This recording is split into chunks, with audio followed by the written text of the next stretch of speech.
today we have a very, very special topic and guest, and he's going to introduce himself. My name is Heru Nekhet, and I'm the president and founder of Insiders Group, Inc. And it's a company that provides what we call actionable knowledge to our clients on developing wealth through real estate investing, securities investing, and business ownership. And what I want to share today is some new information because the whole economy is in shambles. Yes. And people are scared to death. And, you know, I want to explain to people that there's fantastic opportunity where, you know, people aren't seeing opportunity. So I want to bring it to the market first and let people understand that everybody has an opportunity right now to be able to profit from the recession and beyond. Oh, okay. But can you give the audience some information, how long you was into this, how you got into this, and, you know, because... Yeah, and that's important. I think once people understand my personal story, they'll really understand that they have an opportunity to do it too. I wasn't born with a silver spoon in my mouth. I grew up in a working class family in East New York, Brooklyn, you know. And people know East New York is one of the most economically depressed areas in Brooklyn, and especially during the 80s when crack was king. And at that time, I had made a decision when I was young. I said I wanted to be rich.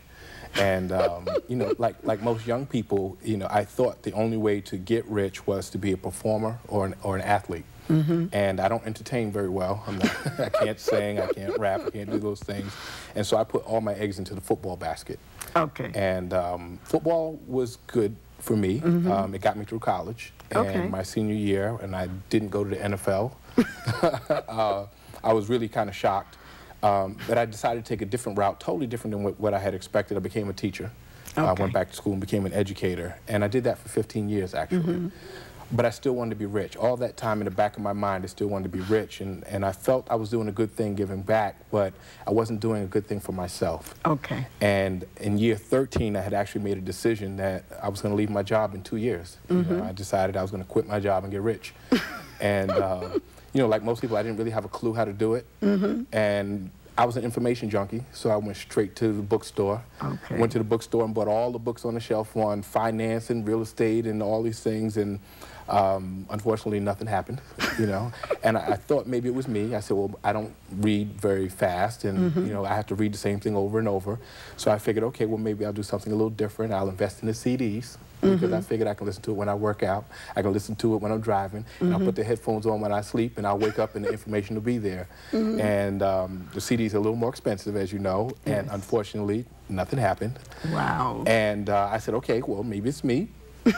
I said, well, you know, the problem is you can't ask us. All the wealth gurus are in town, and I was going to go to the seminars and get this, you know, information, and it was going to happen for me. And I went to a seminar that cost me a lot of money by one of the very famous wealth gurus, and he had just written a book, and Oprah Winfrey had sanctioned him, so he was the man at the time. The man. And when I went there, he said that everybody in the audience was a bunch of losers, and he went on and he said he had these two dads, you know, and he said one was wealthy and one was not, and the one that was not was an educator, and all educators were losers, and I was an educator, so I really felt bad.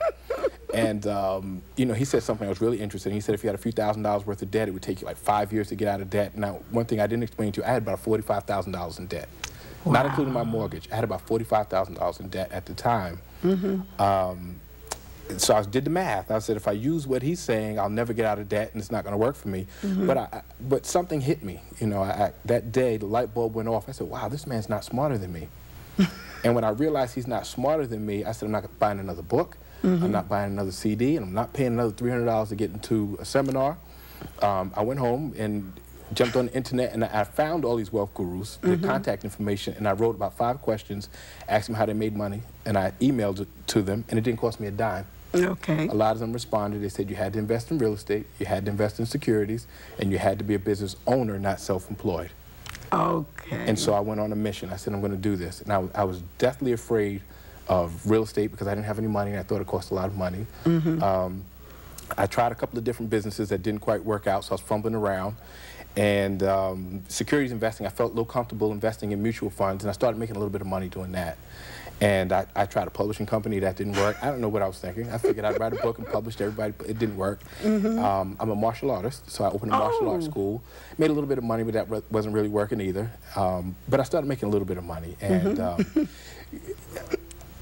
tragedy turned to triumph for me. My mother got really ill. She got diagnosed with breast cancer. And when she passed, I was at the at the print shop getting the programs made up. And there was a guy in there who was cursing out the printer. And he was calling him every name you can imagine. And he actually said that, how could you mess up my business card? I have 5 closings next week. And a light bulb, when I said closings, he must be a real estate investor. So I approached him, you know, excuse me, are you, are you a real estate investor? He said, yeah. I said, well, I'm a real estate investor because, I had read the book, so I consider myself a real estate investor. And, I asked him if he did no money down deals. He says, yeah, I do no money down deals, which was important for me because I had no money. And so, he said, if you're really serious, he said, check out these properties and get back to me by Monday. This was on a Wednesday. The funeral was that Friday. And he wrote down the properties on the card, wrote the right number on the front, and I could have made an excuse. I could have told him, I'm in mourning. All these ideas came in my mind about excuses I could have made, but something said, don't make an excuse, just make it happen. Thank you. And so, that Friday was the funeral and it snowed. And that weekend I went out in the snow and I checked out all the properties, and I called him that Monday when I got home from work, and he was impressed. And he said, I want you to get down to my office right now because I want you to meet my partner. And I didn't know that young black man, 40-something, about 40 years old, had his own mortgage bank. And his partner had his own real estate brokerage and was a real estate attorney. Okay. And so I got down to his office and we talked and established a relationship, and every day I would come to his office and he would teach me the ropes, and he would teach me a little more. But I saw that he and his partners were doing these multi-million-dollar deals, and I wanted in. So I said, well, when are you going to let me know on these big deals? He said, you're not ready yet. I said, okay. I waited a little more. When are you going to let me know on these big deals? You're not ready yet. Waited a little longer. When are you going to let me know on these big deals? He said, are you ready? I said, yeah, I'm ready.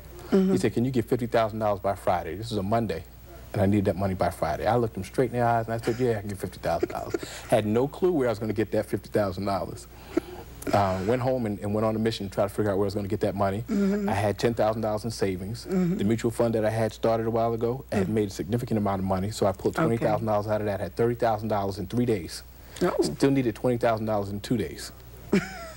And I mean, I went through every relative, friend, and whatever I had, and I raised that other $20,000, and I laid that check down, $50,000, and we bought into actually a building that Donald Trump was building at the time. Bought the units pre-construction, so that made a tremendous amount of money. And that's how actually I got my start. And then after that, I mean, they started letting me in on all the deals because I had established not only credibility, but that I was willing to do what it took to make things happen.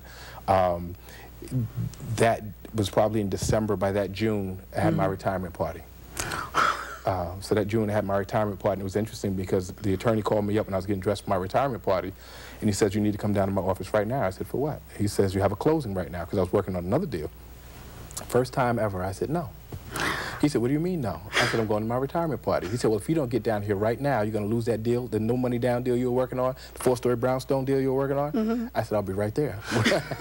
Went down to his office, signed the docs, and went to my retirement party with a smile. And that was in June of 2004. And I haven't had a job since then.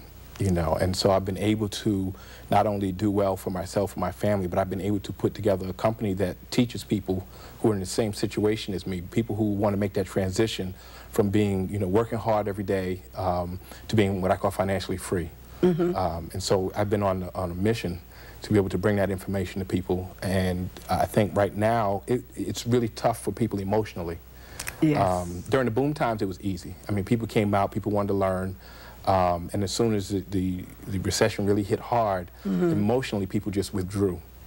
And, I want to bring a message to people that a recession is only a snapshot in a never-ending cycle. And it actually marks a transition from, the industrial age into the age of innovation, where money's going to be made faster, money's going to be made easier and greater than ever before if you position yourself properly right now.